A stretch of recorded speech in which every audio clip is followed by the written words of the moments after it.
کہنے لگا ارے آپ کیا کر رہی ہیں، ابھی میں گفٹ چھوڑ دیتا تو سارے کے سارے نیچے گر جاتے. مدثر بھائی کہنے لگے رافع ایسے کرو یہ سامنے ٹیبل پہ رکھ دو. اس نے وہ سارے گفٹ سامنے ٹیبل پہ رکھ دیے. بہرحال شادی کے سارے فنکشن پہ جب بھی میری نظر اس پہ پڑتی وہ مجھے ہی دیکھ رہا ہوتا، اور جیسے ہی ہماری نظروں کا تصادم ہوتا وہ مسکرانے لگتا اور میں گڑبڑا کے اپنی نظریں بدل لیتی. دودھ پلائی پہ سب سے زیادہ شور نور کا تھا، حالانکہ حریم کی چھوٹی بہنیں بھی لڑ رہی تھیں اور میں اسٹیج کے پیچھے کھڑی تھی. لڑکوں کے بجائے میں بحث کر رہی تھی کہ بھائی آپ صرف 10,000 دیں گے اور وہ لوگ 50,000 مانگ رہی تھی. نور کہنے لگی دوست بنو ہماری پارٹی میں آ جاؤ، دودھ پلائی کے بھی پیسے ملیں گے، فائدے میں رہوگی. میں نے کہا میں کیوں آ جاؤں، میں تو اپنے بھائی کا ساتھ دوں گی، جانے تو میرے بھائی کی جیب میں سے. بھائی آپ صرف 10,000 دیں گے. حالانکہ حریم دلہن بنی بیٹھی تھی لیکن گھور گھور کے مجھے دیکھ رہی تھی. تم چپ رہو سمجھی نا، زیادہ اپنے بھائی کی سگی مت بنو ورنہ میں بھابھی بن کے دکھا دوں گی. اسے دلہن بنے ہوئے بھی ذرا شرم نہیں آ رہی تھی. میں نے کہا دلہن ہو نا، چپ چاپ بیٹھی رہو، بیچ میں بولنے کی اجازت نہیں ہے. مدثر بھائی نے حریم کا ہاتھ پکڑ کے دبایا، تب اس کے ہوش اڑے اور تب اس کے منہ پہ تالا لگا. تبھی بحث کے دوران کوئی میرے بالکل قریب آ کے کھڑا ہو گیا اور اپنی جیب میں سے پیسے نکال کے اس نے نور کی طرف بڑھائے. ارے آپ لوگ لڑائی معاف کریں، یہ پورے 50,000 دودھ پلائی کے پیسے یہ میں دے دیتا ہوں.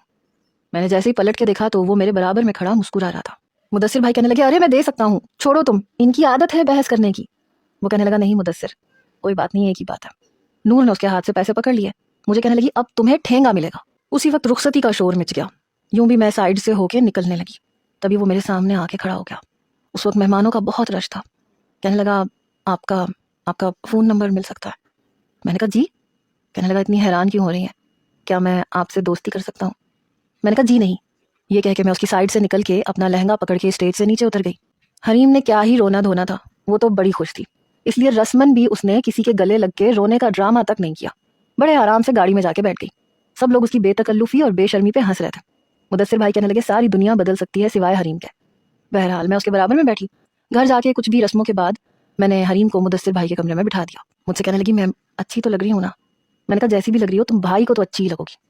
کہنے لگی ہاں، اور اگر ذرا بھی میری تعریف کرنے میں کنجوسی دکھائے وہ، پھر دیکھنا کیسے سر پھاڑتی ہوں اس کا. وہ بہت خوش تھی. میں باہر آ گئی. اپنے کمرے میں آ کے میں نے کپڑے تبدیل کیے اور بیڈ پہ لیٹ گئی. کچھ پل کے لیے رافع کا چہرہ اور اس کی بات میرے کانوں میں گونجی. بڑا عجیب لڑکا تھا.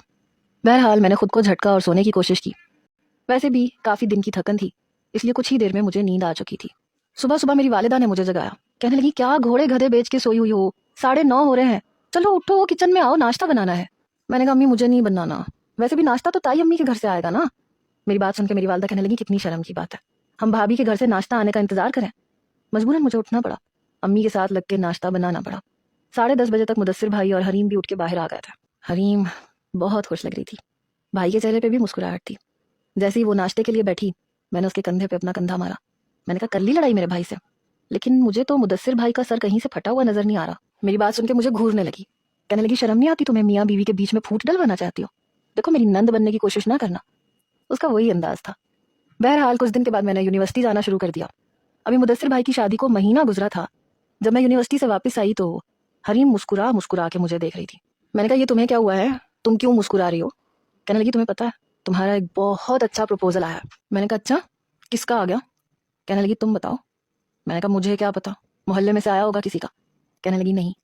مدثر کے دوست کو جانتی ہو جس نے نور کو دودھ پلائی کے پیسے دیے تھے؟ میرے دماغ میں تو ایک دم جھماکا سا ہوا. وہ رافع؟ بے ساختہ میرے منہ سے نکلا. حریم کہنے لگی اچھا تو تمہیں اس کا نام بھی پتا ہے. مجھے تو لگتا ہے میری شادی پہ تم نے اپنا بھی سین چلا لیا تاکہ تمہارا بھی جلدی جلدی رشتہ طے ہو جائے، تم بھی شادی کر کے فارغ ہو جاؤ اور مجھے بھابھی بننے کا موقع نہ ملے. میں نے کہا نہیں ہے ایسی کوئی بات نہیں ہے، ایکچولی وہ مجھ سے میرا فون نمبر مانگ رہا تھا اور میں نے انکار کر دیا تھا. کہنے لگی یہ کب ہوا اور تم نے مجھے بتایا تک نہیں؟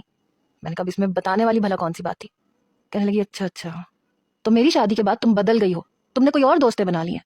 ٹھیک ہے بیٹا ٹھیک ہے، اب مجھے بھی تمہیں بھابھی بن کے دکھانا چاہیے. میں نے کہا حریم ایسی کوئی بات نہیں ہے، میرے نزدیک یہ بات اتنی اہم تھی ہی نہیں کہ میں تم سے ڈسکس کرتی. کہنے لگی اچھا ویسے یہ رشتہ بہت اچھا ہے، لڑکا دیکھنے میں بھی اچھا خاصا ہینڈسم ہے اور گھرانہ بھی بہت اچھا ہے، پڑھا لکھا تمیزدار. میں نے کہا لیکن بھائی کی دوستی اس سے کیسے ہوئی؟ میں نے تو پہلے کبھی اسے نہیں دیکھا. کہنے لگی مدثر کی دوستی اس سے دبئی میں ہوئی تھی.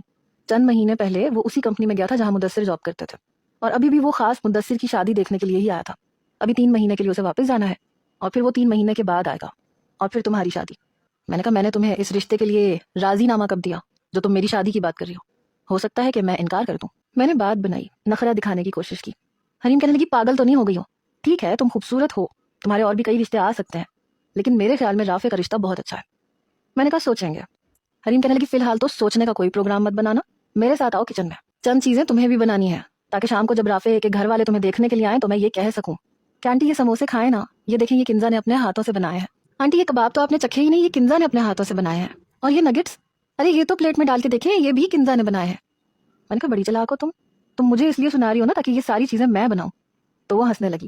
تو اور کیا, تم ہی بناؤ گی, تم بناؤ گی تو تمہاری تعریفیں کروں گی نا. میں نے کہا کوئی ضرورت نہیں ہے اتنا سب کچھ کرنے کی, بس ایک ایک گلاس جوس پلاؤ اور فارغ کرنا, مجھے کون سا اس رشتے کے لیے ہاں کرنی ہے. حریم کہنے لگی تو پھر کیا کامیار کا انتظار ہے تمہیں. یہ سن کے میرا دل یکبارگی سے دھڑکا تھا. حریم پلیز, وہ بیچ میں کہاں سے آ گیا, اس کا نام تم نے کیوں لیا. میں فوراً سے سنجیدہ ہو گئی. کہنے لگی مذاق کر رہی ہوں. میں نے کہا نہیں, مجھے ایسا مذاق بھی نہیں پسند, میں اسے سوچتی تک نہیں ہوں اور نہ میں سوچنا چاہتی ہوں. وہ میری زندگی کا ایک ایسا باپ تھا جسے میں پھاڑ کے پھینک چکی ہوں. حریم کہنے لگی اچھا بابا معاف کر دو, نہیں کہتی, میں نے تو بس یوں ہی کہہ دیا تھا. بہرحال رافع کا رشتہ بہت اچھا ہے, لیکن میں نے حریم کو کوئی جواب نہیں دیا. میرا موڈ بہت خراب ہو گیا تھا. میں اپنے کمرے میں آئی اور لیٹ گئی اور پھر سو بھی گئی. حریم کو شاید میرے غصے کا اندازہ ہو گیا تھا, اس لیے شام کی چائے کی ساری تیاری اسی نے کی تھی. مجھے 5 بجے جگانے آئی. کنزا اٹھ بھی جاؤ یار, وہ لوگ آنے والے ہوں گے. اچھا نا, آئی ایم سوری, میں آئندہ کبھی اس کا نام نہیں لوں گی. میں نے بمشکل آنکھیں کھولی تو وہ بہت شرمندہ سی تھی. کہنے لگی میرا یہ مقصد نہیں تھا. میں نے کہا کوئی بھی مقصد تھا, تم بس یہ بھول جاؤ کہ وہ کبھی ہماری زندگی میں آیا بھی تھا. کہنے لگی اچھا بھول گئی, اب جاؤ جا کے تیار ہو جاؤ, وہ لوگ آ رہے ہیں. میں تیار ہو گئی. اس کی والدہ اور بڑی بہن آئی تھی اور انہیں میں بے حد پسند آئی تھی. مدثر کافی دفعہ رافع کی فیملی سے مل چکے تھے, اس لیے انہوں نے کافی تسلی دی. لیکن پھر بھی میری والدہ نے مجھ سے پوچھا تھا کہ تمہیں کوئی اعتراض تو نہیں ہے. میں نے کہا نہیں, مجھے کوئی اعتراض نہیں ہے, آپ لوگوں کو جو بھی پسند ہے آپ میرے لیے وہ فیصلہ کر سکتے ہیں. اور ویسے بھی رافع اچھا لڑکا تھا, میں بھلا کیوں اعتراض کرتی. میرے فیصلے پہ حریم بہت خوش تھی. بہرحال میرا رشتہ رافع سے پکا ہونے کی دیر تھی کہ کھانے کی دعوت پہ جب حریم اور مدثر بھائی میرے والدین کے ساتھ رافع کے گھر پہ گئے تو واپسی پہ حریم صاحبہ میرا نمبر رافع کو دے کے آئی. کہنے لگی موصوف نے تمہارا نمبر مانگا تھا. پہلے تو میں نے اسے بڑا تنگ کیا, بیچارہ رو دینے کو تھا, پھر مجھے اس پہ ترس آ گیا تو میں نے سوچا کوئی بات نہیں, بچے کو نمبر دے دینا چاہیے, تھوڑی انڈرسٹینڈنگ ہو جائے گی. میں نے کہا تم نے یہ نمبر کس سے پوچھ کے دیا, مجھے تو نہیں کرنی بات اس سے. میں نے صاف انکار کر دیا. کہنے لگی بہت ہو گیا, سمجھی نا, اتنی بھی سختی اچھی نہیں ہوتی. میں نے اسے کہا ہے کہ میری دوست کافی سڑیل قسم کی ہے, اس لیے ہو سکتا ہے کہ تمہیں زیادہ لفٹ نہیں کروایا. اور پتہ ہے میں نے اسے کیا کہا, وہ آلتی پالتی مار کے میرے ہی بیڈ پہ بیٹھ چکی تھی, میرا تکیہ اٹھا کے اپنی گود میں رکھ لیا تھا. میں نے کہا اب کیا کہہ کے آ گئی ہو. کہنے لگی میں نے اسے اتنا ڈرایا. میں نے کہا کہ کنزا تو مان ہی نہیں رہی تھی, ہم نے کہا کہ اتنا اچھا لڑکا ہے, تمہارا بڑا خیال رکھے گا, تم بس مجھ پہ چھوڑ دو, میں نے گارنٹی لی ہے آپ کی, اس لیے میری نند کو بہت خوش رکھیے گا. اس کی بات پہ میں نے اسی کی گود میں سے تکیہ اٹھا کے اسی کے منہ پہ پھینکا. بہت بدتمیز ہو تم. کہنے لگی لو بھائی, ایک تو میں تمہاری ویلیو اس لڑکے کی نظر میں بڑھا کے آئی ہوں اور تم مجھے بدتمیز کہہ رہی ہو. چلو کوئی بات نہیں, اگلی بار جاؤں گی تو تمہاری ساری برائیاں اسے بتا کے آؤں گی. میں نے کہا ہاں ہاں بتا دینا. رات کے 11 بجے جب میں سونے لگی تو رافع کا فون آیا. ان نون نمبر تھا, یقیناً اسی کا تھا. 3-4 بیل ہونے کے بعد میں نے فون اٹھا لیا. دل زور زور سے دھڑکنے لگا. اس کی آواز سن کے میں نے جان بوجھ کے انجان بننے کی کوشش کی. جی کون. وہ کہنے لگا آپ کا سب کچھ. میرے چہرے پہ مسکراہٹ آ گئی. میں نے کہا کیا مطلب, میں سمجھی نہیں. آپ شاید آپ سے رانگ نمبر مل گیا ہے. کہنے لگا جی نہیں, بالکل رائٹ نمبر ملا ہے اور بڑی مشکل سے ملا ہے, بڑی منتیں کروائی ہیں آپ کی بھابھی نے. میں نے کہا او آپ بول رہے ہیں. کہنے لگا جی جناب ہم بول رہے ہیں. میں نے کہا کوئی ضروری کام تھا. رافع مسکرایا. کہنے لگا ہاں بہت ضروری کام تھا.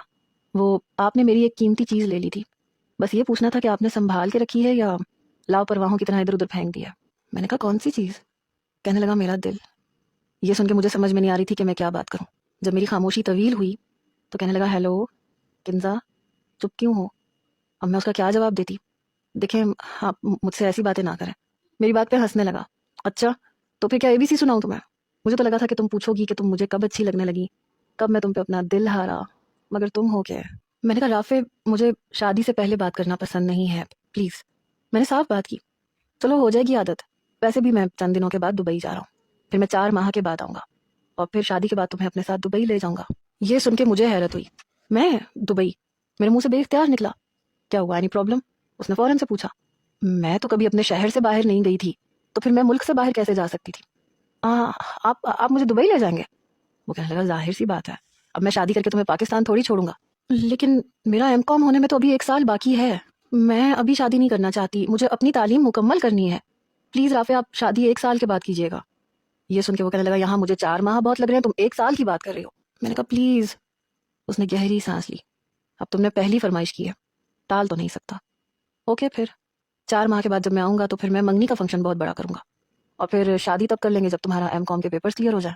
فون بند ہو چکا تھا۔ صبح میں نے امی سے پوچھا کہ آپ کو پتا تھا کہ رافع شادی کے بعد دبئی جائے گا؟ میری والدہ کہنے لگی ہاں انہوں نے بتایا تو تھا، کیوں کیا ہوا؟ میں نے کہا لیکن میں اتنی دور نہیں جانا چاہتی امی، اگر ایسی بات تھی تو آپ کو مجھے پہلے بتانا چاہیے تھا، سب لوگ یہاں رہتے ہیں تو میں کیوں اکیلی اتنی دور چلی جاؤں؟ میری والدہ کہنے لگی تو اس میں کیا حرج ہے، لڑکیاں تو ایسے رشتوں کے لیے بڑی دعائیں کرتی ہیں، تمہیں سسرال نہیں سنبھالنا پڑے گا۔ میں نے کہا مجھے اس سے کوئی فرق نہیں پڑتا، لیکن میں اتنی دور نہیں جا سکتی، مجھے یہیں رہنا ہے اسی شہر میں۔ آپ مجھ سے تو بات کرتی، میں کبھی بھی یہ رشتہ اپنے لیے قبول نہ کرتی۔ میری والدہ کہنے لگی یہ رشتہ ہر لحاظ سے اچھا ہے، ہم کیوں انکار کرتے؟ میں نے کہا امی میں اتنی دور نہیں جانا چاہتی۔ میری والدہ کہنے لگی فی الحال بحث کا کوئی فائدہ نہیں ہے۔ جب یہ بات میں نے حریم سے کہی تو وہ کہنے لگی اس میں کیا حرج ہے؟ میں نے کہا تمہیں حرج اس لیے نظر نہیں آ رہا کیونکہ تمہارا میکا اوپر ہے، میں تم سب لوگوں سے دور اکیلی وہاں دبئی جا کے کیا کروں گی، میرا تو دل نہیں لگے گا۔ میں یہ سوچ سوچ کے پریشان ہو رہی تھی۔ کچھ دن کے بعد رافع دبئی جا چکا تھا، 3 مہینے بعد اسے واپس آنا تھا تو ہماری منگنی ہونی تھی۔ اب وہ مجھے کبھی کبھار فون کر لیتا تھا، بس کچھ دیر کی ہی بات کرتا تھا، لیکن زیادہ تر میں بات کرنے سے کتراتی تھی۔ ابھی رافع کو گئے ہوئے 1 مہینہ ہی گزرا تھا کہ اس کی کال آئی، کہنے لگا کہ میں نے لندن میں بھی اپلائی کیا تھا، تمہیں پتہ میری جاب لندن میں لگ گئی ہے اور شادی کے بعد میں تمہیں لندن لے کے جاؤں گا، اچھا ہے کہ تم اپنی ڈگری کمپلیٹ کر لو، تم چاہو تو تم یہاں پہ بھی جاب کر سکتی ہو، لیکن یہ مت سمجھنا کہ میں تمہیں جاب کرنے کے لیے فورس کر رہا ہوں۔ بہرحال وہ دبئی سے لندن جا چکا تھا۔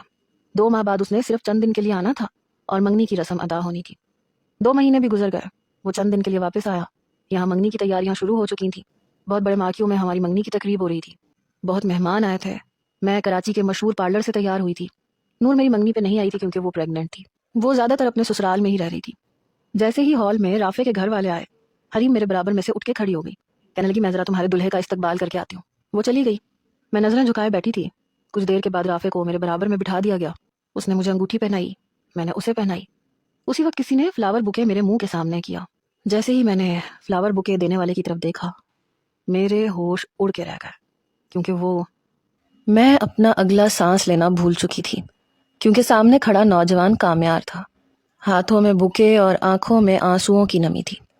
اسے دیکھتے ہی میں اپنی نظریں ہٹا چکی تھی۔ اس کے ہاتھ میں پکڑا فلاور بوکے ویسے کا ویسے ہی تھا، لیکن اسے دیکھتے ہی رافع اٹھ کے کھڑا ہوا۔ کامیار! وہ اٹھ کے کھڑا ہوا، فلاور بوکے پکڑ کے سامنے ٹیبل پہ رکھ دیا اور اس سے بغل گیر ہونے لگا۔ واٹ اے سرپرائز کامی یار، UK سے کب واپس آئے تم؟ وہ ٹھہرے ہوئے لہجے سے جواب دینے لگا، جیسے بس بہت مشکل سے بول رہا ہو۔ بس کچھ دن پہلے، اس نے بڑا مختصر سا جواب دیا۔ البتہ رافع بہت خوشی کا اظہار کر رہا تھا۔ مجھے تو لگ رہا تھا تم میری انگیجمنٹ مس کر دو گے۔ ایسے کیسے مس کر دیتا، بچپن کی دوستی ہے تم سے، نبھانی تو تھی، اور تم جانتے ہو میں رشتوں کو کس طرح سے نبھاتا ہوں، آخری سانس تک، خود بھی آخری سانس تک نبھاتا ہوں اور سامنے والے کو بھی آخری سانس تک رشتہ نبھانے پہ مجبور کر دیتا ہوں۔ جانتے ہو نا میری عادت۔ پتہ نہیں وہ رافع سے کہہ رہا تھا یا پھر مجھے سنا رہا تھا۔ پھر کہنے لگا اپنی منگیتر سے میرا تعارف نہیں کرواؤ گے؟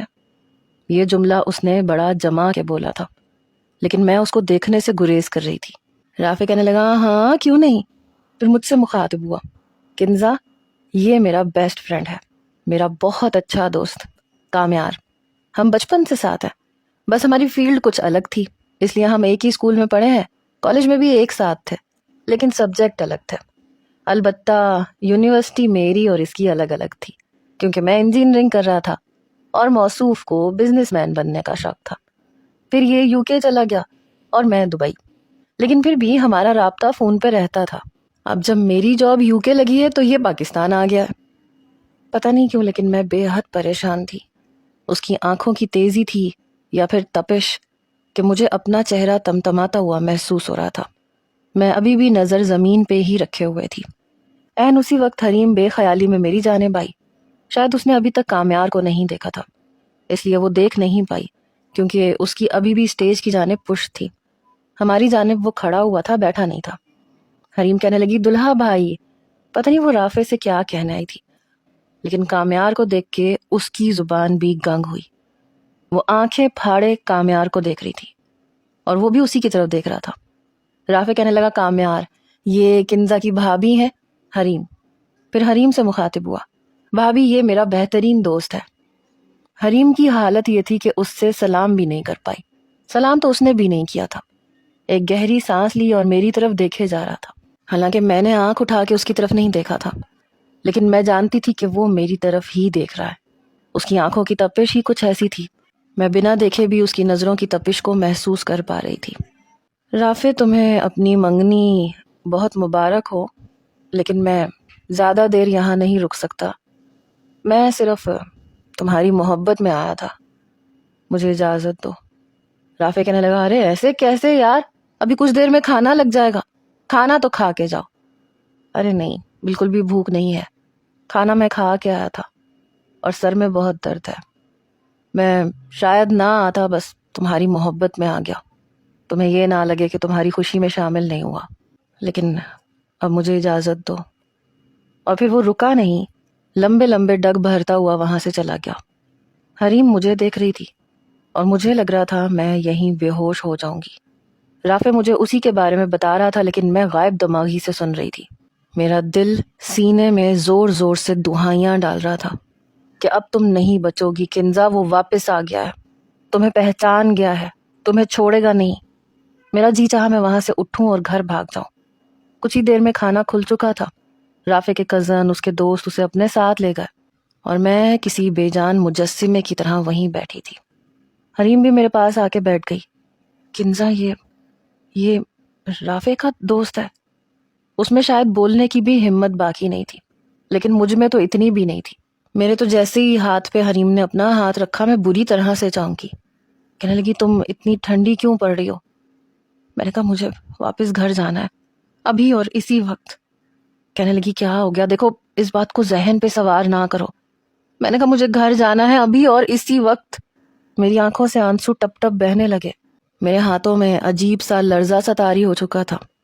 مجھے لگ رہا تھا کہ وہ آئے گا اور میرا بازو پکڑ کے مجھے پتہ نہیں کہاں لے جائے گا. اگر میں یہاں رکی تو وہ سب کے سامنے میری تصاویر دکھائے گا، اور مجھے لگتا تھا کہ ابھی بھی اس کے پاس میری تصاویر ہیں.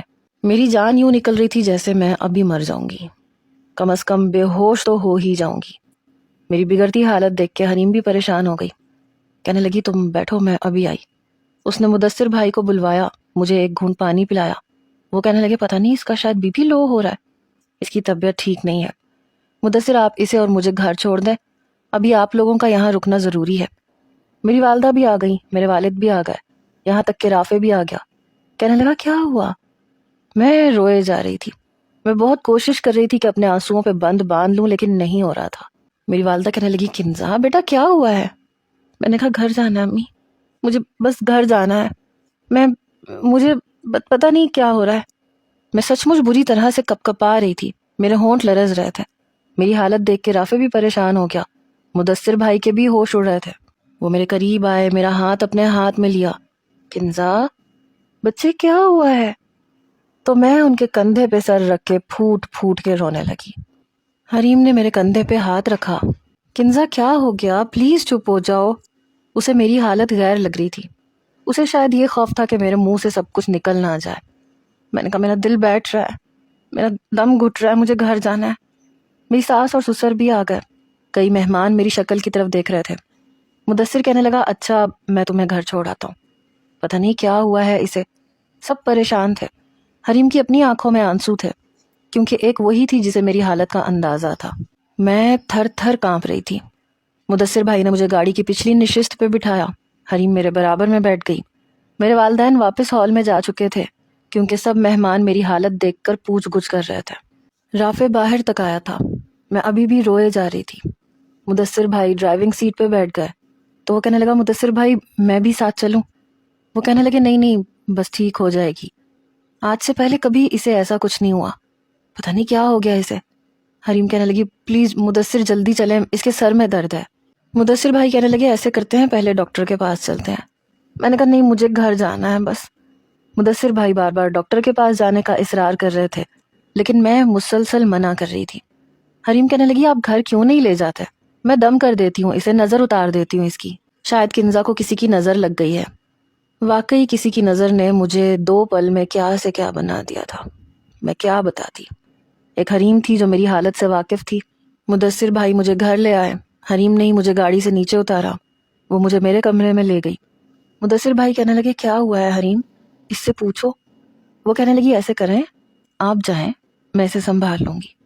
وہ کہنے لگے تمہیں اس کی حالت نظر نہیں آ رہی، میں کیوں جاؤں، تم اکیلی کیا کر لو گی، پتہ نہیں اسے کیا ہو رہا ہے۔ میں نے جلدی سے سارے زیور اتارے، یہاں تک کہ رافع کی پہنائی ہوئی انگوٹھی بھی اتار دی، سب کچھ ڈریسنگ پہ پھینکا، اپنا دوپٹہ اتارا اور واش روم میں چلی گئی۔ اپنا منہ ہاتھ دھونے لگی۔ حریم واش روم کے دروازے پہ ہی کھڑی تھی۔ میں نے صابن سے بھر کے اپنا چہرہ صاف کیا۔ مجھے لگ رہا تھا کہ ابھی بھی اس کی نظریں میرے چہرے کو چھو رہی ہیں، میرے چہرے کو جھلسا رہی ہیں۔ وہ کیوں واپس آیا تھا؟ میں نے جلدی سے اپنے کپڑے تبدیل کیے۔ مدثر بھائی میری افراتفری کو دیکھ کے پریشان تھے۔ میرے آنسو تھے کہ رکنے کا نام نہیں لے رہے تھے۔ لگ رہا تھا کہ بیچ کا 2 سال کا عرصہ جیسے بالکل ختم ہو گیا ہے، اور میں کل ہی اس سے پہلی ملاقات کر کے آئی ہوں۔ مجھ پہ ایسی بدحواسی تھی کہ میں بیان نہیں کر سکتی۔